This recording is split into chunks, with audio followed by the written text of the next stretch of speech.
Good morning. Good morning! Kumakain na kami. Yan. Tulong-tulong sa kaunlaran.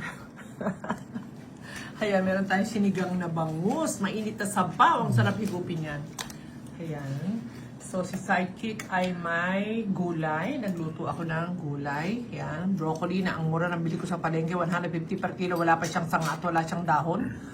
Nilagyan ko lang siya ng bawang, at saka hipon, kapiranggot na asin, at nilagyan ko rin ng kapirasong butter. Yan, para naman si Sidekick ay masarapan. At saka siyempre, ayan yung ating bacon slice na liempo from South Supermarket. Yan. Yung walang lasa, walang timpla, nilagyan lang namin ng salt and pepper, pero kalibitang salt lang nilalagay ko. So, na-enjoy na namin. Ano pa yung dumarating na yan? Ayun! Yung ano, yung bacon ba ay gusto... Ang bacon ba ay... Ay, bacon. Gusto mo ba iluto, Gino? Hindi na. Ha? Ha? Hindi na? Yung ating ano, steak? O, okay na daw yan. O siya, sige. Tatlo lang naman kakain. O, naku, ang dami na nga yan. Ayan, tatlo kaming kakain. O, maubos namin yan. At saka yan. Saan yung tatlo? Ha? Sarap. Okay, so, teka, kukuha na ako ng kakainin ng lola nyo. Broccoli. Naka-timing talaga ako. Tuntua ako sa broccoli. Mura na po yun. Yung 150 isang kilo na walang dahon at walang tangkay. Sinahugan ko ng hipon. May init pa. Ano yun? Sarap. Umuusok pa eh. And then, kukuha ko ng sabaw. I will get sabaw ng bangus. Wow, kasi nakikita ko yung umuusok siya. Oho, oh. Yan o, umuusok-usok pa. Sarap. And then I will get bacon. Bacon sliced liempo. So, hindi siya actually bacon. Hindi. Dahil siya ay liempo. Sliced liempo na parang bacon. This is it. Yan ang aking mga food ngayon.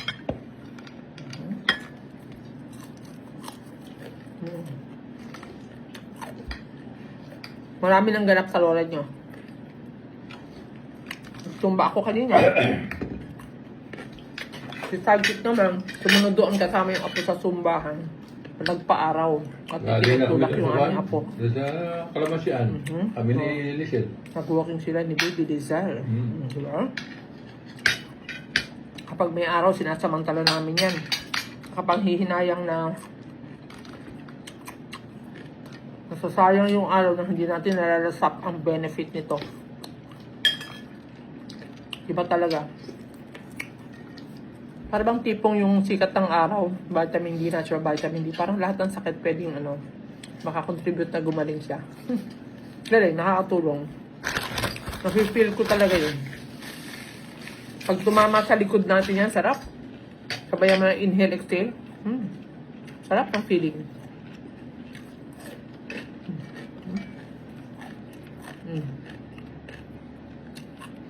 Ito naman, binababad ko sa asin, 30 minutes.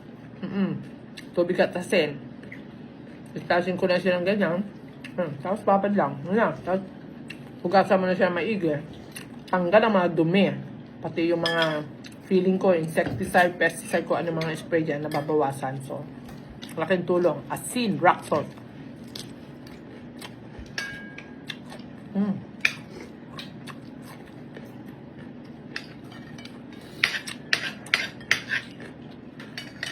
Ano?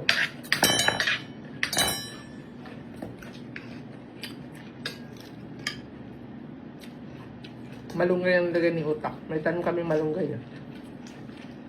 Meron din kaming talbos ng kamote na tanim. Kahit gano'n lang mga dahon-dahon. Malaking bagay.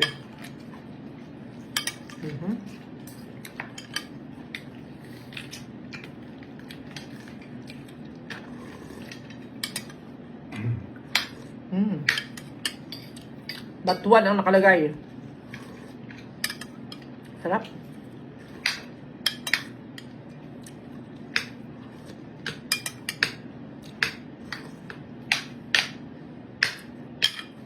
Sa nagtatanong yung sampalok na bunga, ha?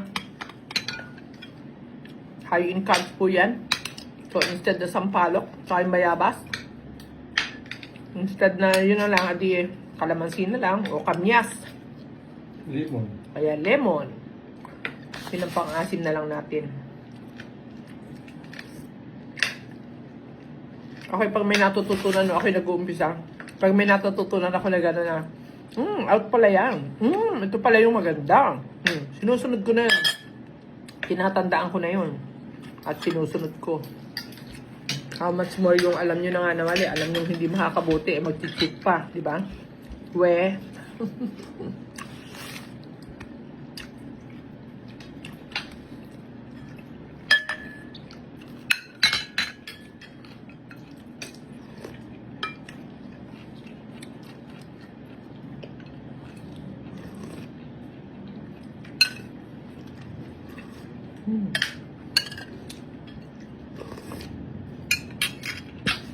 Sarap.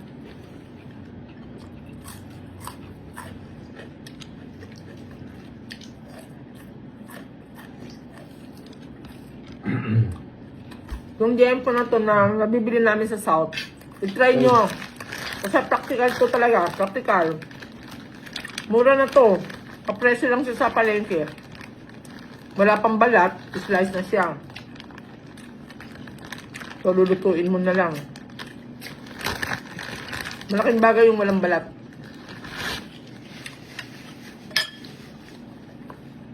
Dahil sa palengke ka, pag bumili kang bawa, ang presyo ng liempo doon ay 400. Pag pinatanggal niyo yung balat noon, nagiging plus 10 yun. Nagiging plus 10.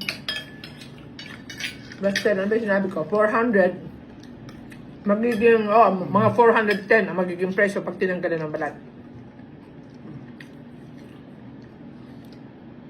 Eh sa sa South, skinless na siya. Same price lang ng may balat sa palengke.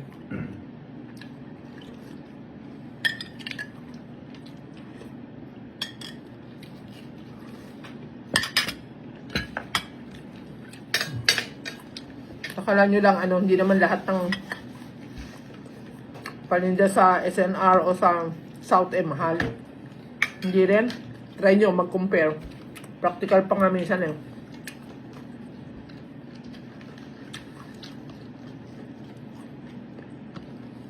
Bawang. Sarap.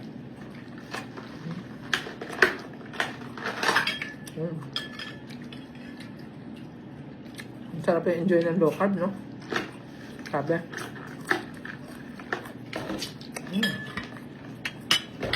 Sabaw pa more. Galing, ayun, sabaw, nagpadagdag ka. Ito na kailangan. Mangkok na ako. Sold na ako.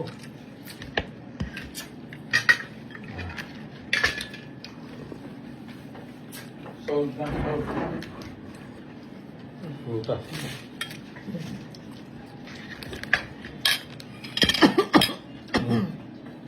May nakaalala. Number! May ganun na pag-asabi din. Pag-asabi, give me a number! Totoo ba yun? Parang hindi naman.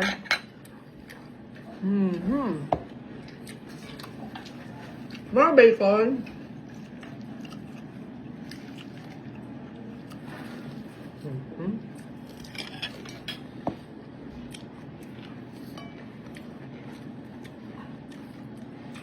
Try nyo sa South, ah.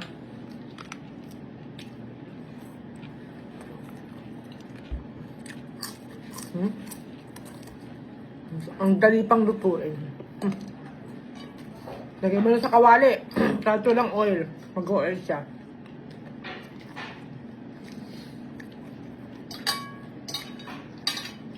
Hindi na yung pagulay, oh. Busin na natin yan.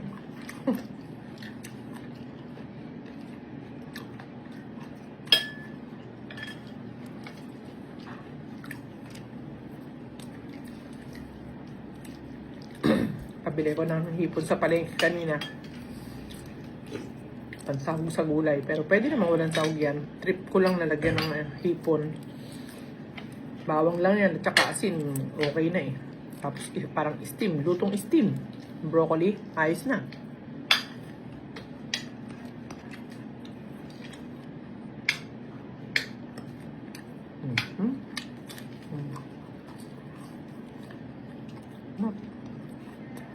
Kumunat-kunat na.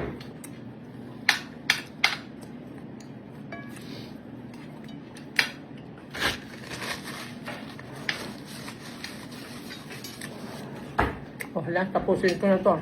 So, kaya natitira ko, half ng bangus. And then, yan, gulay ko. And then, magbe-bacon pa ako. Yan lang. Mga ganito pa karami. So,